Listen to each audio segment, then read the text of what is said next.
Okey. Okey.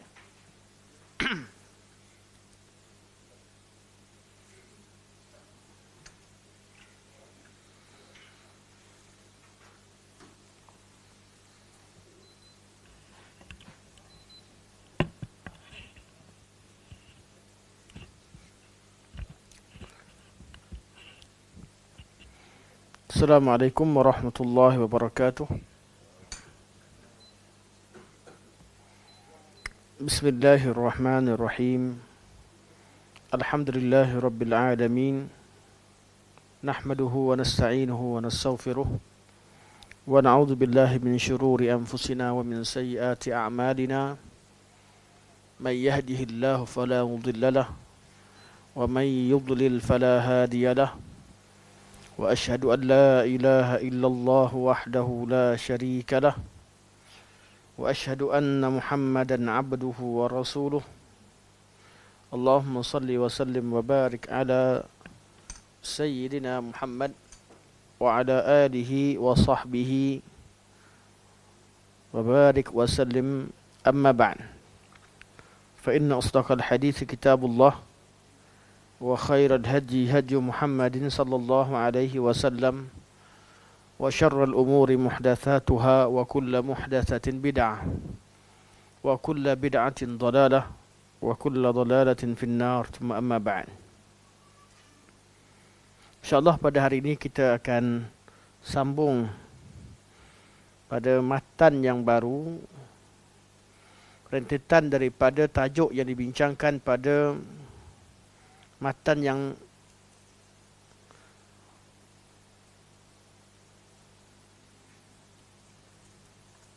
lama, iaitu pada matan sebelumnya Al-Imam Abu Ja'far At-Tahawi membincangkan tentang Ahlul Kabair, orang-orang yang melakukan dosa besar dan meninggal tidak sempat bertaubat. Mereka berada dalam masyiatillah. Mereka, hukum mereka, kita dikatakan mereka berada dalam masyiatillah. Kalau Allah Subhanahu wa taala ingin ampunkan mereka, Allah ampunkan. Kalau Allah Subhanahu wa taala tidak ampunkan, mereka akan diazab dalam neraka dengan tempoh masa tertentu sehingga suatu ketika nanti mereka akan dikeluarkan dan dimasukkan dalam syurga kerana mereka masih lagi beriman pada Allah Subhanahu wa taala. Dosa-dosa mereka tidak mencapai dosa syirik ataupun kufur, dan mereka, kalimah syahadah mereka masih sah, tidak terbatal. Di hukum ini berkaitan dengan hukum hari akhirat. Di hari akhirat, soalannya, kalau mereka di dunia ini dikedepankan untuk jadi imam, itu Ahlul Kabair, orang yang buat dosa besar, kalau mereka jadi imam, apa hukumnya? Daripada persoalan yang lalu, kita tahu jawapan. Pertama, golongan Khawarij, mereka mengkafirkan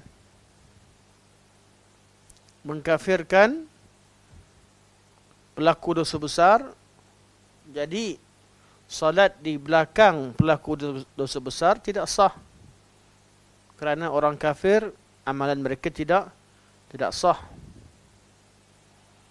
Begitu juga pandangan golongan Mu'tazilah yang mengatakan pelaku dosa besar berada di suatu manzilah antara dua manzilah, al-manzilatu baina al-manzilatain.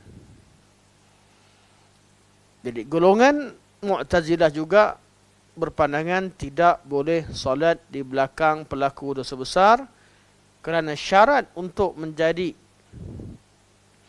syarat untuk sah salat adalah Muslim, seorang Islam yang berakal. Dia hilang sifat keislaman kerana mereka menghukumkan orang pelaku dosa besar, mereka bukan Islam. Bezanya dengan Khawarij, Khawarij katakan kalau bukan Islam kafir.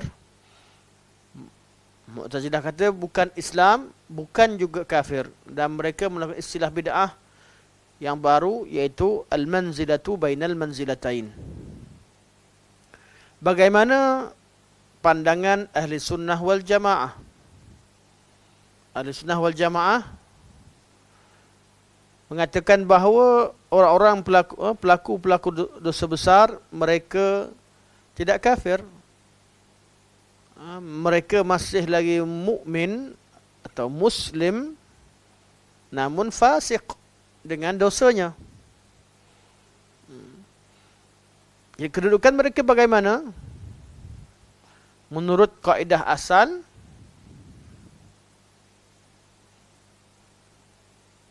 man sahhat salatuhu sahha sahhat imamatuhu. Siapa sahaja yang solat dia sah, maka dia jadi imam pun sah. Kaedah yang asal. Namun adakah ada perbincangan? Ya, ada perbincangan ulama. Apa pandangan Al-Imam Abu Ja'far At-Tahawi rahimahullah dalam perkara ini? Ini matan yang kita baca sekarang. Al-Imam Abu Ja'far At-Tahawi berkata, rahimahullah, wa nara as-salata khalfa kulli birrin wa fajirin min ahli al-qiblah wa ala man mata minhum. Wa nara, dan kami berpandangan. Kalau ikut pada buku kita, muka surat 179, kata Syekh, iaitu matan Imam Tahawi tidak disebutkan. Mungkin penterjemah bergantung pada cetakan tertentu yang tidak ada matannya. Namun matan yang dimaksudkan itu, seperti mana cetakan yang ada pada saya, matannya adalah wa naras salata khalfa kulli birrin wa fajirin min ahli al-qiblah. Wa nara, dan kami berpandangan, as-salata, as-salata, kami berpandangan salat. Makna asalnya wa nara jawaz as-salati. Kami berpandangan harus salat khalfa kulli birrin wa fajir, di belakang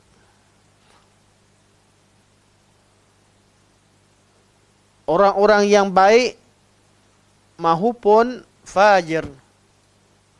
Barakallahu fiik, jazakallahu khair. Orang-orang yang baik, yang banyak melakukan kebaikan, dengan makna birrin,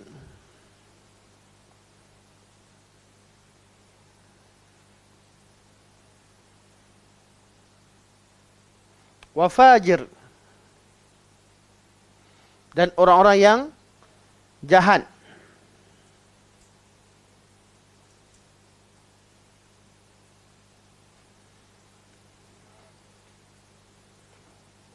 Ini dalam matan, semua bariskan bawah. Tapi dalam hadis, sallu khalfa kulla barrin. Orang mungkin asal pada barin, wallahu alam.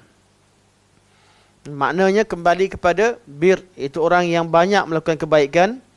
Wa fajir, dan orang-orang yang banyak melakukan fujur, iaitu kejahatan. Min ahlil qiblah, syaratnya dari kalangan ahlil qiblah.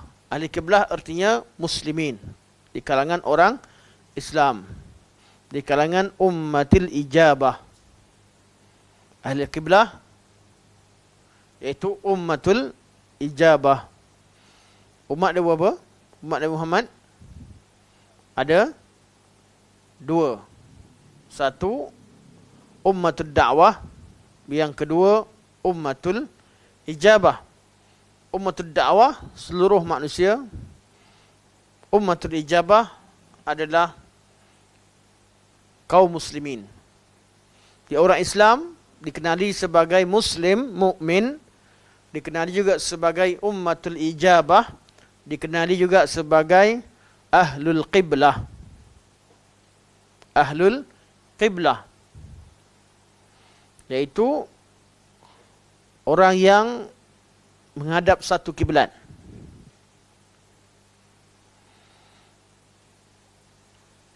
Wa ala man mata minhum, dan juga bila berpandangan sah salat ke atas jenazah-jenazah orang baik dan yang jahat di kalangan umat Islam. Jadi kalau nampak orang solat, kita tak kenal siapa, selagi dia tak murtad, selagi dia Muslim, dia melakukan dosa, boleh tak solat untuk dia? Boleh. Kecuali bagi ulama besar atau pemimpin yang dia hormati, bila dibawakan ahli bid'ah yang terkenal ataupun ahli maksiat yang dikenali kemaksiatannya, maka sunat bagi imam yang utama atau ulama yang dihormati atau di kalangan pemimpin yang disegani dalam sebuah masyarakat untuk tidak solatkan, meninggalkan, sebagai isyarat tentang mengingatkan, sebagai isyarat atau mengingatkan orang yang hidup terhadap bid'ah atau maksiat atau jenayah yang dilakukan oleh si mati. Orang-orang begini boleh meninggalkan solat atas dasar tersebut. Nabi pernah meninggalkan solat, Nabi tidak solat. Nabi kata sallu ala akhikum.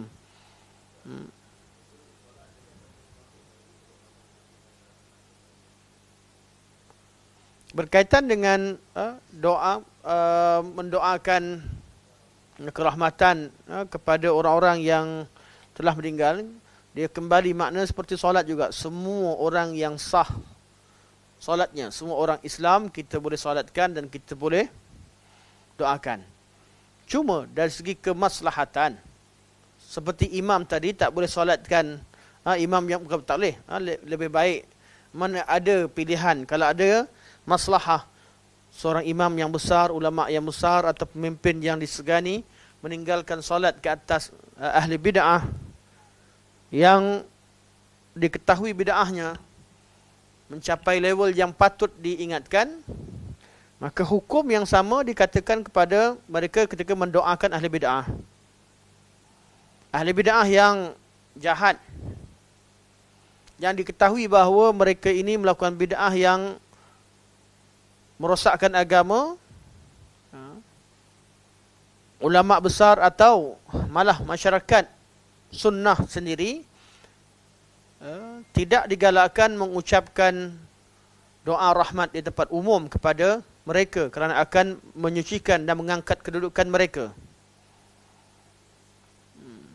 Namun persoalannya yang berlaku dalam banyak isu, siapa yang layak dikategorikan sebagai ahli bid'ah yang mencapai level tersebut? Kita tak boleh samakan orang yang berakidah dengan akidah sunnah dengan yang berakidah dengan akidah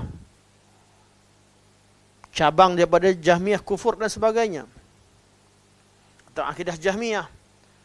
Kita tak boleh samakan bid'ah dalam bab ibadah dengan bid'ah bid'ah idhafiyah dengan bid'ah yang hakikiyah, yang asliyah.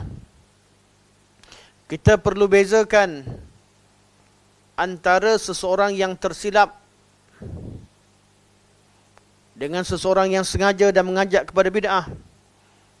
Kita perlu bezakan antara kesilapan yang timbul kerana ijtihad dan dia layak untuk berijtihad.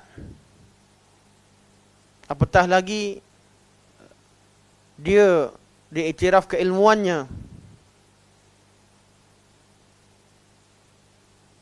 dan berjawatan sebagai mufti bagi sebuah negara yang di bawahnya ada ulama-ulama yang mengiktiraf kedudukannya. Walaupun kita tidak mensucikan manusia, tapi kita perlu meletakkan seseorang pada tempatnya. Mengingatkan perlu. Kesilapan-kesilapan perlu diingatkan. Namun apabila disamaratakan antara seorang ahli sunnah yang tersilap dalam metodologi penyampaiannya, atau tersilap dalam seorang alim yang tersilap dalam beberapa masalah,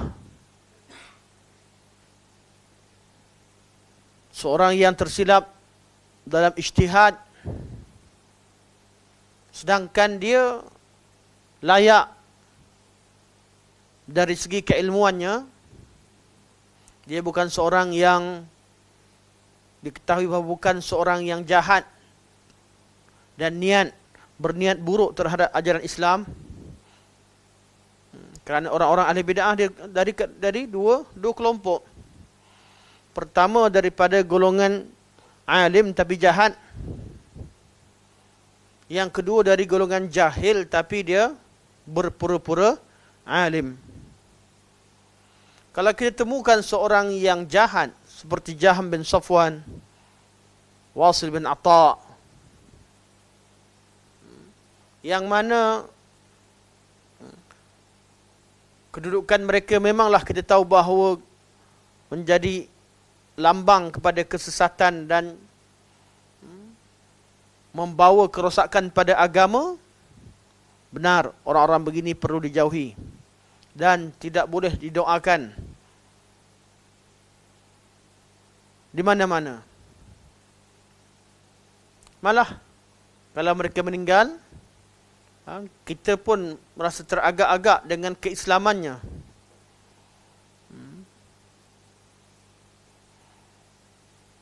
Kerana bid'ah yang dilakukan itu sampai kepada tahap hampir mengkafirkan. Dan tak samalah Jaham dengan Wasil. Wasil Atta' ada ulama yang agak berlembut. Manakala Jaham bin Safwan, kebanyakan ulama mengkafirkannya dengan qaulnya. Bid'ah yang mukaffirah, bid'ah yang menyebabkan dia boleh dikafirkan dengan qaulnya. Jadi bab salat di belakang jenazah seorang ahli kabair atau ahli bid'ah yang besar sama dengan bab mendoakan. Namun bid'ah dan dosa itu ada martabat, ada kedudukan, ada level-levelnya, ada jenis-jenisnya. Kita perlu arif tentang kedudukan tersebut. Bid'ah suatu perkara tercela dalam agama, sama ada bid'ah besar atau bid'ah yang kecil. Namun kita nak kategorikan satu kesilapan tertentu sebagai bid'ah dan kita meletakkan hukum yang berat kepada seorang yang melakukan bid'ah yang kecil, itu suatu perkara yang tidak adil. Malah ditanyakan kepada apa yang berlaku isu kematian Dr. Yusuf sebagai contoh yang terdekatlah, Dr. Yusuf Al-Qardawi. Kita tahu kesilapan beliau. Ghafarallahu lah, semoga ampunkan beliau. Dan kita tahu asatizah kita, malah tokoh-tokoh ulama di Arab Saudi, di negara Arab, di Kuwait, di Qatar sendiri, tokoh-tokoh ulama ramai yang tidak bersetuju dengan beliau atas beberapa fatwanya.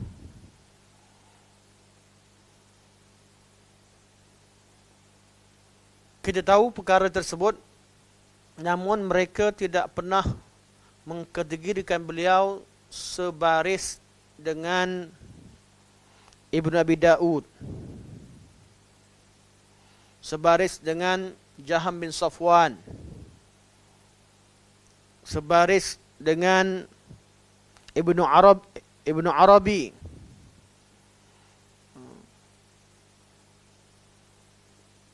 Apa yang ulama sebut, mereka kritik fatwa. Mereka ingatkan masyarakat awam tentang kesilapan tersebut.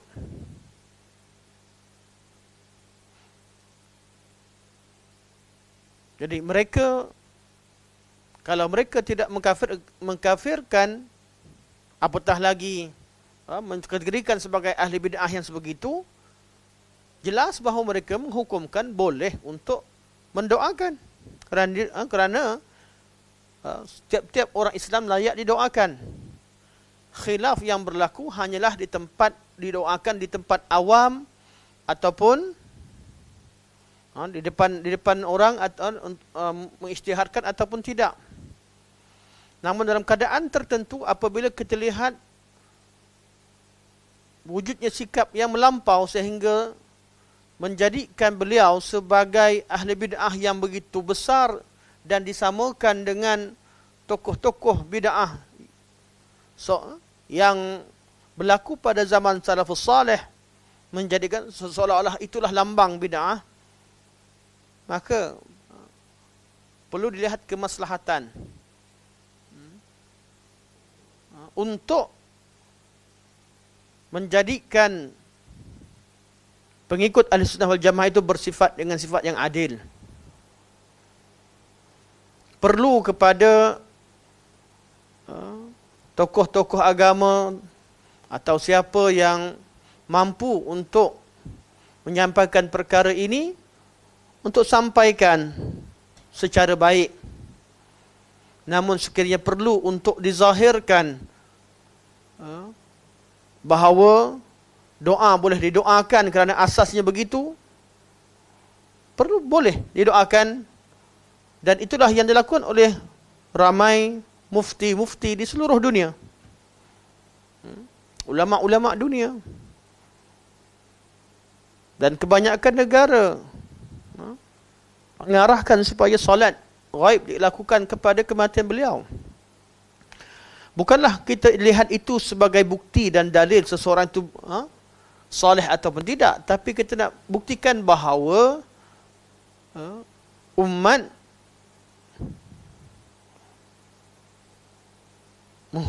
mengatakan, mengiktiraf keilmuan beliau, termasuk dari kalangan ulama. Dan beliau bukanlah seorang yang dikatakan ulama su'. Kesilapan dia ada, tapi dalam bab apa?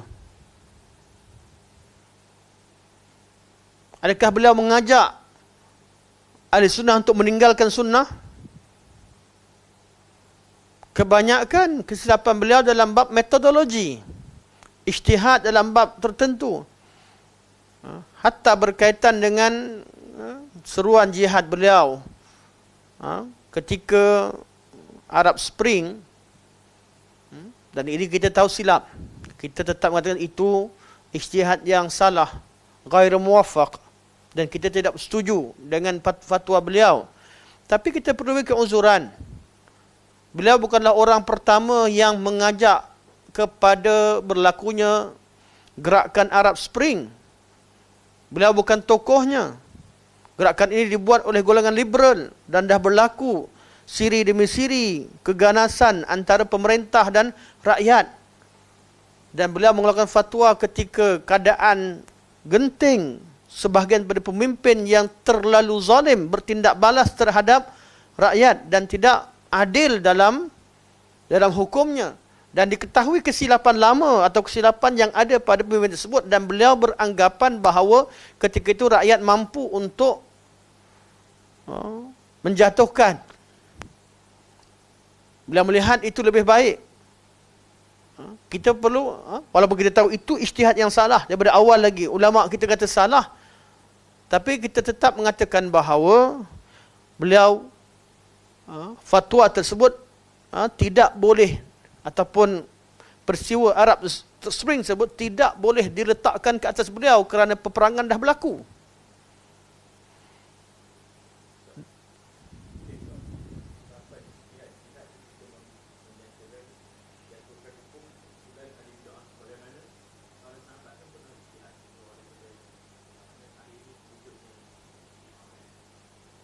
Bab ni kalau cerita panjang, nak kita kata wujudnya Syiah pun dia, wujud Khawarij pun dia.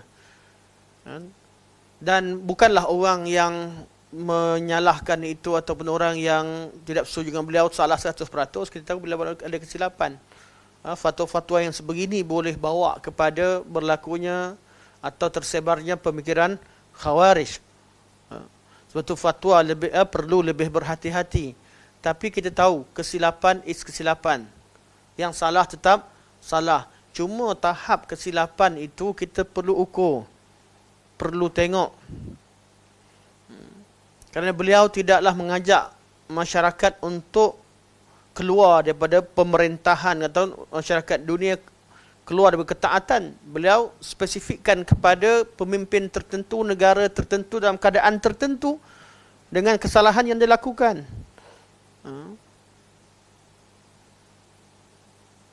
Dan waktu genting yang memerlukan kepada pandangan seorang alim, dan beliau ketika itu dirujuk. Manusia tidak maksum, dan manusia tak tahu apa yang berlaku di masa depan. Beliau sendiri tidak menyangkakan akan berlakunya pertumpahan darah yang banyak selepas daripada itu. Disangkakan yang akan terkorban mungkin yang dijatuhkan, kemudian negara kembali aman pada keadaan pada suatu dengan merujuk pada beberapa peristiwa yang berlaku sebelumnya. Dan saya pun tak nak komen banyak pasal ni. Yang penting kita tahu bahawa kesilapan tetap ada, dan saya sendiri memilih untuk menyebutkan dan mendoakan beliau. Saya bersenalah kerana ingin beritahu kepada sahabat-sahabat kita jangan terlalu ekstrim sehingga menyamakan seorang yang melakukan kesilapan yang kecil dengan seorang yang memang tokoh ataupun kepala dan pengasas kepada bid'ah yang besar. Itu kalau kita tak lihat kepada jasa-jasa dan kebaikan yang banyak yang ada pada tokoh besar ini. Dr. Yusuf Al-Qaradawi bukan seorang yang biasa, mempunyai jasa yang sangat besar, dan mungkin orang-orang yang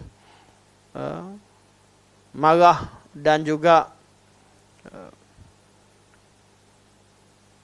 mengajak malah mengucapkan alhamdulillah di atas kematiannya, mahu atau tak mahu, secara langsung atau tidak, menggunakan fatwa dan ijtihad beliau dalam bab-bab tertentu, terutama bab muamalan. Kita doakan yang dah meninggal Allah ampunkan, yang masih hidup Allah Subhanahu Wa Taala berikan hidayah dan bimbingan. Kita tak boleh menutup suatu kesilapan, yang salah tetap kita betulkan, dan kita tidak boleh berlaku zalim atau berlaku ekstrim melebihi kadar tertentu. Kita perlu bezakan jenis-jenis bid'ah yang dilakukan, bid'ah dalam akidah atau bid'ah dalam ibadah atau bid'ah dalam bab ijtihad. Kita perlu bezakan kesilapan yang timbul daripada ahli sunnah dan kesilapan yang timbul daripada ahli bid'ah yang asli. Yang jelas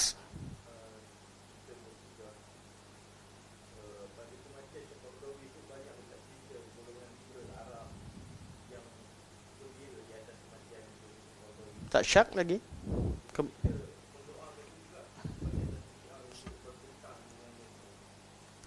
Tak syak kematian beliau sangat menggembirakan golongan liberal, malah golongan Syiah dan Sufi.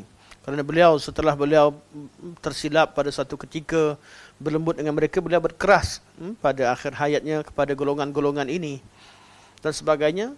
Walau macam mana pun kita katakan bahawa ijtihad dalam bab ini kita perlu rujuk, perlu dengar kepada ulama semasa, ulama-ulama besar. Bila kita lihat kita masih ada jabatan-jabatan agama yang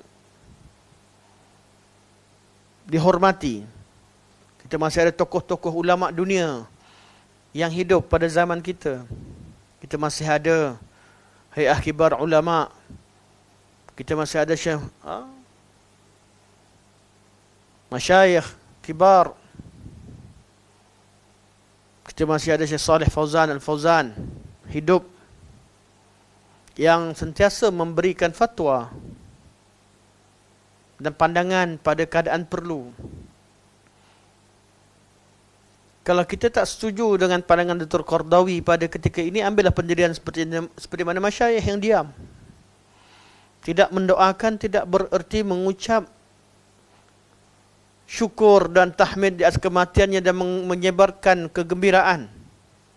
Demi Allah, kalau kita diam dan tidak mendoakan, saya sendiri tak akan bercakap tentang perkara ini. Kita tahu Syekh ada kesilapan. Kita hormati semua pandangan.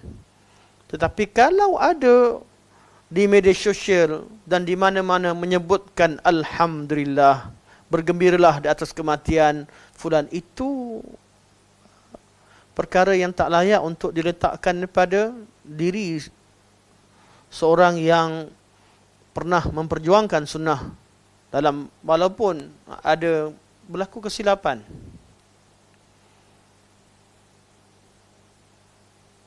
Tak sama dengan ahli bid'ah yang besar. Sebab tu dalam bab agama, dalam bab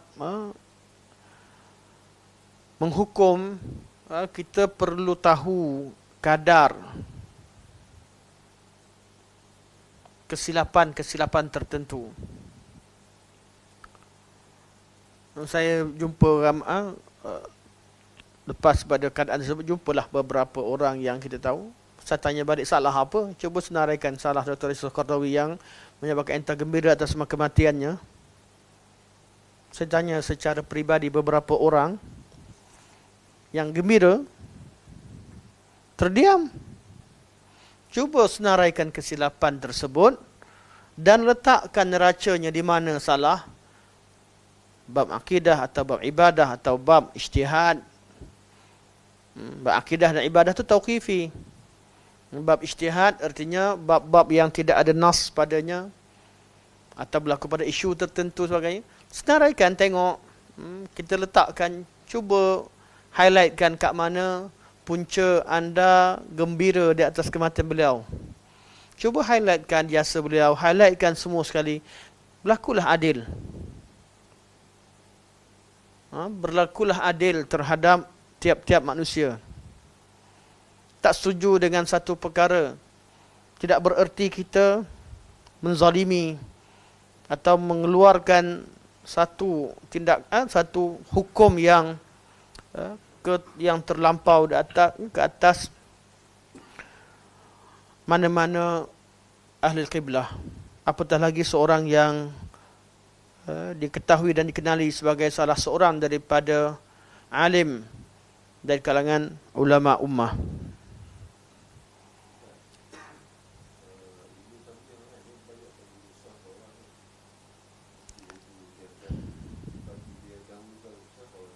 Ibn Taimiyah rahimahullah, bila satu kesalahan itu melibatkan diri beliau, beliau akan maafkan, seperti mana yang berlaku pada Ibn Makhluf dan sebagainya. Beliau maafkan dan beliau zahirkan bahawa beliau memaafkan kerana kesalahan itu berlaku pada diri beliau. Tapi dalam bab agama beliau tidak bertolak ansur. Dalam bab agama beliau tetap menerangkan kesilapan. Kita kena bezakan kesilapan. Kalau orang lakukan kesilapan pada diri kita secara personal, kita boleh maafkan. Kesilapan dalam hukum dan agama Allah perlu diterangkan. Tak boleh kita maafkan dengan tutup kesilapan, sedangkan kesilapan itu tersebar dan mempunyai pengikut tertentu. Perlu juga dizahirkan, perlu diterangkan. Tapi tiap-tiap kesilapan itu ada kedudukannya, ada kadarnya. Mengetahui kadar itu yang paling utama sekarang. Dan lepas ni, ramai lagi tokoh yang jauh lebih teruk daripada Dr. Yusuf. Tengok apa yang berlaku. Kadang-kadang yang kelakarnya, banyak lagi tokoh lebih teruk daripada Dr. Yusuf dan lebih terkenal, yang bawa orang lebih pada kesesatan, tapi taklah sampai tahap mengucap Alhamdulillah di atas kematian mereka. Dan dah berlaku pun kematian sebelum Dr. Yusuf. Sebab tu kita perlu letakkan adil dalam bab menghukum. Saya pada asalnya mengambil pendirian untuk berkecuali dengan tempoh tertentu, sehinggalah sahabat-sahabat tunjukkan mesej daripada secara personal yang hantar pada saya, apa yang dikatakan dalam grup tertentu, dan kemudian ditunjukkan pada saya. Sebab saya walaupun ada media sosial, tapi ada masa aktif, banyak masa tak aktif. Aktif pun sekadar macam tu saja. Jadi kawan-kawan tolong tunjukkan screenshot terhadap beberapa status yang kita nampak agak melampau, agak ekstrim. Sebab itu dan ada juga yang menyebutkan sebahagian daripada tindakannya menyandarkan kepada kalam sebahagian asatizah.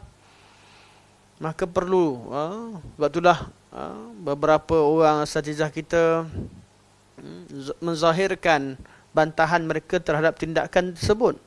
Bukan kerana menyokong pemikiran yang salah atau fatwa-fatwa yang salah, tapi kerana ingin kembalikan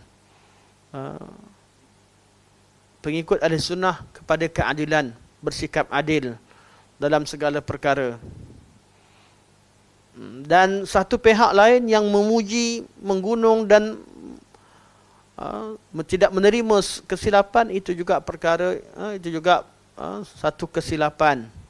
Manusia tetap manusia, ada betul dan ada salahnya. Kalau itu berlaku kepada seorang alim yang besar, macam mana dengan kita? Dan saya kalau cerita bab ni malas cerita. Sebab apa? Tengok kesilapan kita jauh lebih besar. Nasib baik kita tak famous. Nasib baik fatwa kita tak dipegang oleh awam. Mengajar balik, orang tak dengar. Syukur pada Allah. Kalau salah, kesalahan itu tidak tersebar banyak dan kadarnya terhad pada satu bab. Walaupun kita tak sengajakan, kita tak mahukan, tapi berlaku.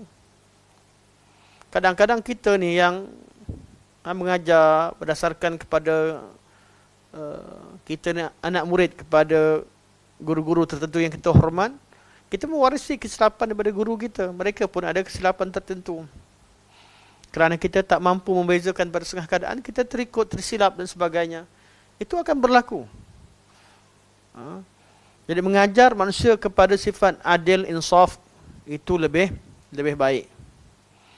Bukan mengajak pada liberal. Tak kisah tentang bid'ah. Tak hirau tentang kesesatan, penyelewengan. Tidak, itu sikap yang tidak baik. Tetap kena peka. Perlu tahu dan mengenali ahli sunnah dengan ahli bid'ah.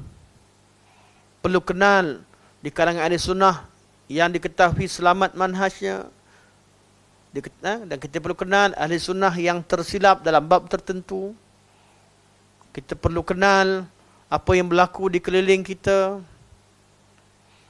Itu perlu, bukan tak perlu.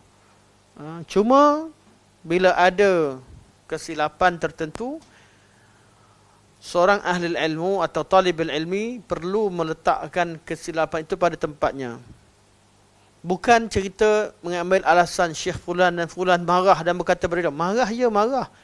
Kita dengan anak kita pun marah.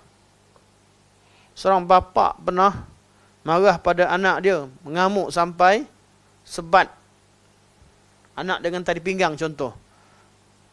Tak boleh kata ayah dia nanti kalau dia mati ni tak doakan. Tak boleh. Marah ni, kadang-kadang bab kecil je marah. Dan kita tahu orang yang marah tu sendiri pun, orang alim yang marah tu sendiri pun, bukanlah mengeluarkan beliau dari sunnah. Walaupun mereka marah dan mengeluarkan kata-kata tertentu kerana kesilapan, yang dilakukan itu mempunyai kesan yang besar, tapi kita tahu masalah apa yang dibincangkan dan kedudukannya macam mana. Okay. Wallahu alam. Syarah. Ini syarah pada matan wa nara salata khalfa kulli birrin wa fajirin min ahli al-qiblah wa ala man mata minhum. Kata Ibn Abil rahimahullah, Nabi sallallahu alaihi wasallam bersabda, "Sallu khalfa kulli birrin wa fajirin." Atau kulli barrin wa fajirin. Itu yang baris. Saya tak tahu baris yang tepat macam mana. Birrin atau barrin. Kalau bar, itu orang buat kebaca. Dari segi bahasa, saya hanya kalimah bir ni saya baca ikut baris yang ada pada teks. Setengah perkataan saya pun tak perasan. Masa kat bawah saya tak perasan, sampai kat atas baru perasan. Kalau betulnya kat sini boleh atau tidak dibaca dengan baca yang tepatnya birrin atau barrin, wallahu alam. Kalau ada sahabat-sahabat asatizah yang boleh bantu sekarang ni, boleh betulkanlah di bahagian komen. Tak sempat nak semak dari segi saraf di sini. Kalimah bir. Kalau ikut dalam kepala saya baca bir daripada awal. Saya baru perasan dalam hadis ni, dalam kitab Arab, begitu juga dalam terjemahan dituliskan sebagai barrin. Kulli barrin. Kita kena cek balik dari segi baris. Tapi maknanya jelas, semua orang faham. Kalau ikut pada yang saya baca selama ini, dan tak ada baris, memang kitab tak baris baca, memang saya baca sallu khalfa kulli birrin wa fajirin. Bila nampak ada kedua-dua nas, kedua-dua cetakan ini tulis birrin, jadi barrin, saya jadi saya kena cek semula. Inilah kelemahan kita. Sallu khalfa kulli birrin wa fajirin, atau barrin wa fajirin. Sembahyanglah di belakang setiap dari barrin atau birrin, orang yang baik, wa fajirin, dan seorang yang melakukan fujur, itu kesalahan, melakukan dosa besar. Kalau hadis ini sahih, selesai masalah. Kita tahu bahawa mazhab Imam Malik, mazhab Abu Hanifah, Malik dan mazhab Syafi'i berpandangan bahawa boleh salat di belakang ahli bid'ah. Maka mazhab Hanbali tidak membenarkan salat di belakang ahli bid'ah yang jelas bid'ahnya, atau ahli maksiyah, atau seorang yang fasik, dikenali kefasikannya. Jadi kita tiga mazhab kata boleh, satu mazhab kata tak boleh. Dan dalam setengah riwayat daripada Imam Ahmad kata boleh. Artinya ada tiga mazhab tambah dengan satu riwayat daripada Imam Ahmad. Berkemungkinan begitu keadaannya. Setengah orang yang Imam Ahmad, setengah orang beliau hukumkan boleh, mungkin setengah yang lain tidak boleh, tapi ada ijtihad tertentu, wallahu alam. Yang penting tiga qaul kata boleh solat di belakang ahli bid'ah ataupun ahli maksiat atau ahli fasik, seorang yang fasik. Ada satu mazhab Hanabilah, itu mazhab Imam Ahmad tidak membenarkan. Kalau tengok pada teks hadis ni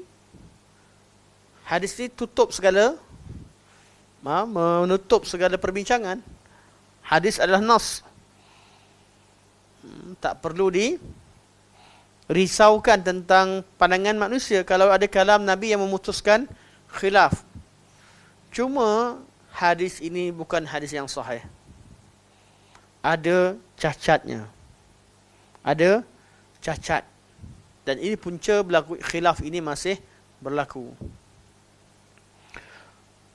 Hadis ini diriwayatkan oleh Makhul daripada Abu Hurairah radhiyallahu anhu.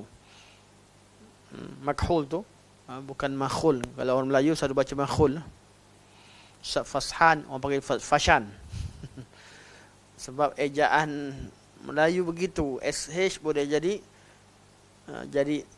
sad, fashan, dah jadi fashan. Orang Melayu begitu. Sebab memang rumi begitulah. Fashan, ramai fashan. Sedangkan beliau fashan. Sad, ha. Kalau fashan, kalau saya salah, fashan tegur lah nama beliau. Tapi kita nampak ramai orang panggil fashan begitu kan. Sedangkan kita nampak tulisan Jawi beliau Muhammad Fashan. Fashan. Sama juga sekarang ni. Ada orang nama Makhul tapi orang panggil Makhul. Siapa? Apa nama dia? Makhulnya? Pakcik nama Makhul. Rupanya Makhul. Ayah dia letak nama Makhul. Nama salah seorang daripada ulama Kufah yang hebat. Salah seorang imam Makhul. Jadi Imam Makhul, riwayat beliau daripada Abu Hurairah dihukumkan sebagai munqati'. Kerana beliau tak sempat jumpa dengan Abu Hurairah. Walaupun dari segi umur boleh jumpa, tapi dari segi praktikal beliau tak sempat jumpa. Beliau tak sempat jumpa artinya ada orang tengah. Siapa orang tengah itu tak diketahui, maka hadis ini dikatakan tidak bersambung. Ada illah inqita' di sana. Diriwayatkan oleh Makhul daripada Abu Hurairah radhiyallahu anhu dan diriwayatkan oleh Ad-Daruqutni. Beliau berkata Makhul tidak pernah bertemu dengan Abu Hurairah radhiyallahu anhu. Bukan tak sezaman, tapi tak pernah jumpa. Tak pernah jumpa. Sempat kalau ikutkan umur. Ikutkan umur 80 sempat dengan Dr. Yusuf Qardawi. Tapi dari segi kesempatan 80 pernah jumpa? Dr. Yusuf Qardawi? Oh, jumpa Dewan dari jauh. Tak sempat riwayatkan apa-apa dengan syarahan. Kalau ingat bolehlah riwayatkan. Jadi dalam bab hadis, kenapa berlaku khilaf kadang-kadang? Ulama ketika hukumkan satu hadis bersambung ataupun tidak, bila mereka yakin bahawa fulan memang mengambil ilmu fulan. Tapi bila ada orang yang tahu lebih detail, walaupun mereka sezaman, walaupun mereka begini, tapi memang tak pernah, tak sempat untuk menjadi anak murid dan sebagainya, tak sempat ambil, jadi lakunya inqita'. Walaupun tokoh tertentu. Contohlah kita kata kita sempat dengan Syekh Abdul Aziz bin Bas rahimahullah. Dari segi umur kita lah sempat. Tapi ramai di kalangan kita tak sempat jumpa Syekh Abdul Aziz bin Bas. Jadi mesti kita ambil ada ustaz yang beritahu ke, atau ada siapa yang pernah jumpa yang beritahu.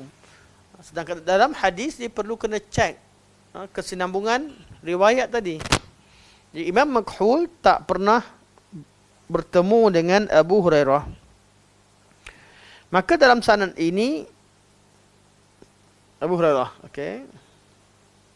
Dan dalam sanad ini ada Muawiyah bin Saleh yang dipertikaikan kewibawaannya. Ini yang disebutkan. Muawiyah bin Saleh juga seorang yang alim, seorang yang hebat, seorang ahli hadis yang hebat. Tetapi dari segi kewibawaannya dalam riwayat dipertikaikan.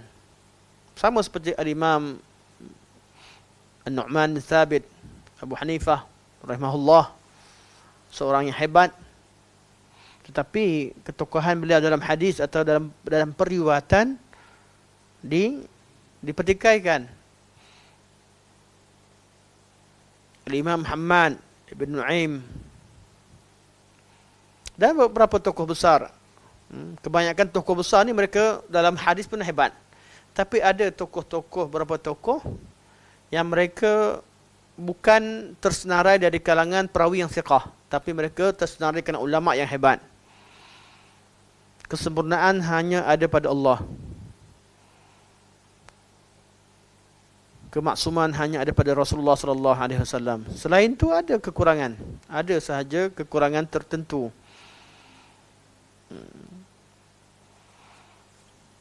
Jadi dalam sanad ada siapa? Satu makhul, imam yang hebat. Riwayatkan hadis daripada Abu Hurairah, sahabat Nabi sallallahu alaihi wasallam. Imam makhul di kalangan tabi'in. Sepatutnya hadis ini bersambung. Seorang tabi'in diriwayatkan daripada seorang sahabat. Tapi bila ada ulama yang tahu secara detail bahawa makhul tak sempat bertemu dengan Abu Hurairah secara praktikal, maka sabit hadis ini adanya inqita', adanya orang tengah, terputus riwayat yang tak diketahui siapakah orang tengah tersebut. Dan dalam hadis kalau diketahui bahawa ada orang tengah tak diketahui, situ jadi majhul, masturul hal, tak tahu keadaan dia siapa. Kalau orang tengah tu confirm sahabat, selesai. Tapi sekarang tak confirm, tak tahu. Orang tengah tu sahabat ke atau tabi'in. Kalau tabi'in, kena cek. Kalau sahabat, semuanya adul.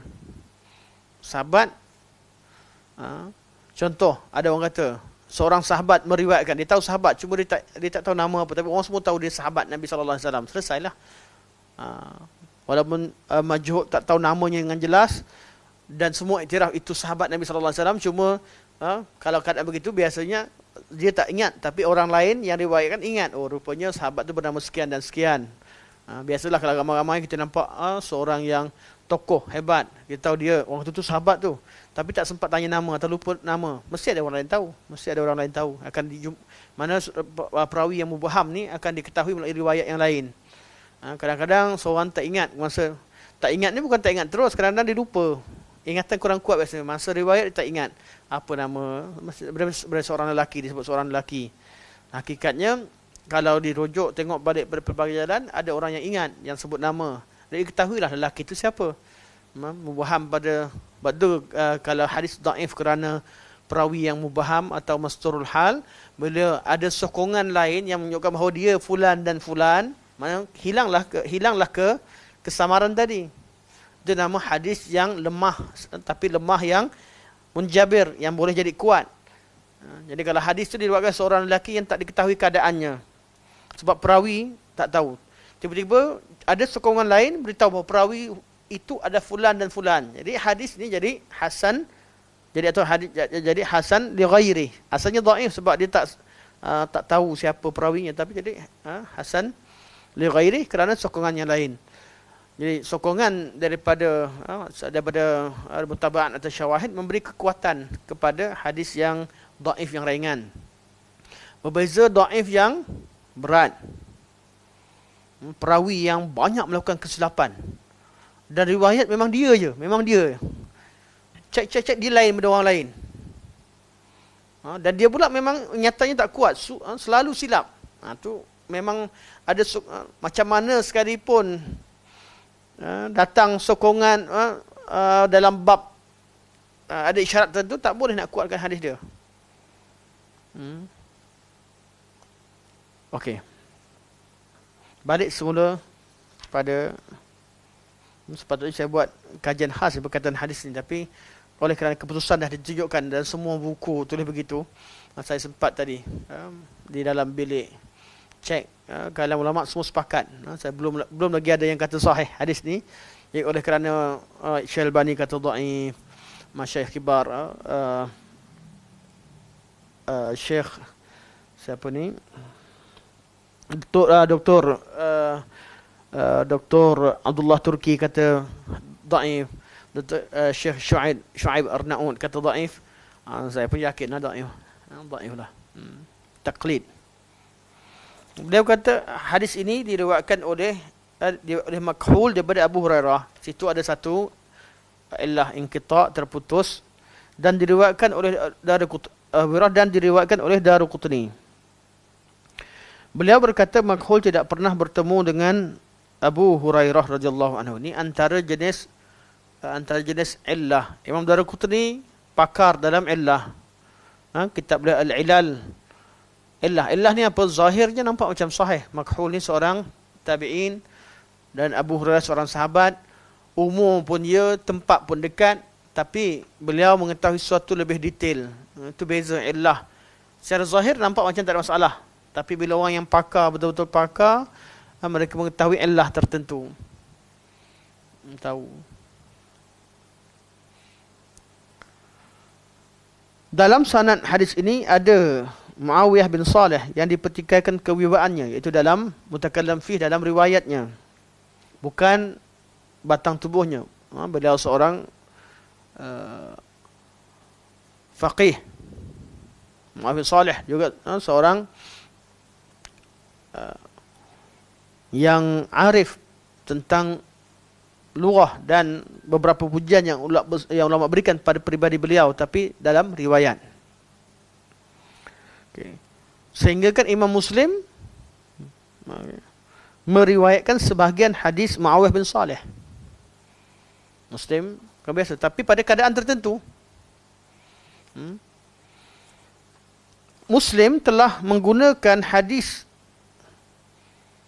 sebagai hujah dalam sahihnya, bukan hadis tu. Muslim telah berhujah dengan Muawiyah bin Saleh dalam sebahagian dalam sahihnya dan kitab sahihnya. Artinya ada keadaan tertentu yang menyebabkan Imam Muslim berhujah dengannya. Daruqutni dan Abu Daud juga meriwayatkan daripada Makhul daripada Abu Hurairah bahawa Nabi SAW bersabda, as-salatu wajibun tu. Wajibatun. Tinggal ba' situ. As-salatu wajibatun alaikum ma'a kulli muslimin birrin aw fajirin. Kat situ ada birrin. Mungkin birrin tadi. Salat itu wajib atas kalian, bersama dengan seorang muslim yang baik ataupun yang jahat. Wa in huwa amilal kaba'ir, walaupun dia telah melakukan dosa-dosa besar. Okey tuan-tuan, hadis sahih atau tak sahih? Cuba teka. Teka. Kenapa sahih Ustaz Islam?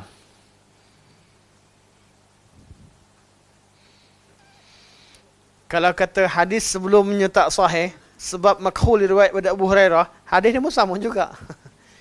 Juga diriwayatkan, walaupun hadis yang lain, tapi juga diriwayatkan daripada jalan yang sama. Makhul daripada Abu Hurairah, jadi sama hukumnya macam hadis yang tadi. Dalam hadis ni dia confirm lah, hadis ni pun hadis yang dhaif, adanya inqita'. Dalam Sahih Bukhari bahawa Abdullah bin Umar bersembahyang. Okey, ni selesai bab hadis. Jadi hadis ni tak ada kekuatan untuk melarang seseorang tu solat di belakang imam. Manakala hadis yang menyuruh pun tak sahih, hadis yang melarang pun tak sahih. Nanti insya-Allah bab ni saya akan bawa semula. Saya tak sempat nak ni tadi. Tuliskan hadis yang melarang solat di belakang seorang yang fajir atau seorang fasik pun tak sahih. Dan ulama kata bab ni seri. Kaul yang kata tak boleh solat di belakang fasik bawa dalilnya pun lemah.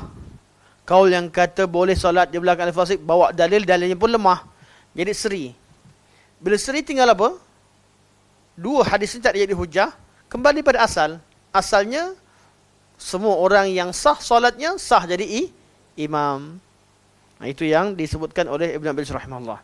Kita baca kejap lagi. Dalam Sahih Bukhari bahawa Abdullah bin Umar bersembahyang di belakang Hajjaj bin Yusuf Al-Thaqafi. Beliau juga begitu juga dengan Anas bin Malik radhiyallahu anhuma. Sedangkan Hajjaj adalah seorang yang fasik dan zalim. Ini kata Syekh. Walaupun kita tahu keadaan Hajjaj berlaku, atau ada kitab ni. Kitab library kita, kitab Al-Hajjaj, antara pencela dan juga pembela. Ada kitab di belakang tu, sangat menarik berkaitan Hajjaj. Jadi beliau seorang tokoh politik paling hebat lah. Yang nak pegang Iraq ni, orang kata Iraq jadi aman bila berada di bawah tokoh-tokoh ini. Iraq menjadi sangat aman berada di bawah Hajjaj bin Yusuf Al-Thaqafi dari segi politik, dari segi kezaliman beliau terhadap tokoh-tokoh tertentu ya. Tapi secara umum rakyat rasa aman. Dan Iraq jadi aman sekali lagi bila diperintah oleh Saddam Hussein. Rakyat masa tu kaya, politik bagus, ekonomi naik, tapi masalah pada kekejaman beliau dilakukan terhadap tokoh-tokoh tertentu termasuk sebahagian ulama. Jadi pribadi yang begini ni, politiknya bagus tapi zalim pada tokoh ulama tu, dia akan jadi pertikaian sampai bila-bila. Secara politik iktiraf lah. Secara personalnya, tokoh yang bila meninggal, tokoh yang macam ni akan berlakulah isu-isu. Nak solatkan atau tidak. Ya. Sebab tu kalau kita lihat fiqh muwazanah, kita lihat kalaulah dengan Saddam Hussein ketika beliau meninggal, walaupun Saddam Hussein meninggal mengucap kalimah syahadah, kita nampak menghujung keadaan beliau yang zahirnya kita nampak diharapkan kebaikan daripada beliau, tapi kesalahan tetap disebutkan. Tokoh-tokoh ulama yang dibunuh sebagainya tetap disebut.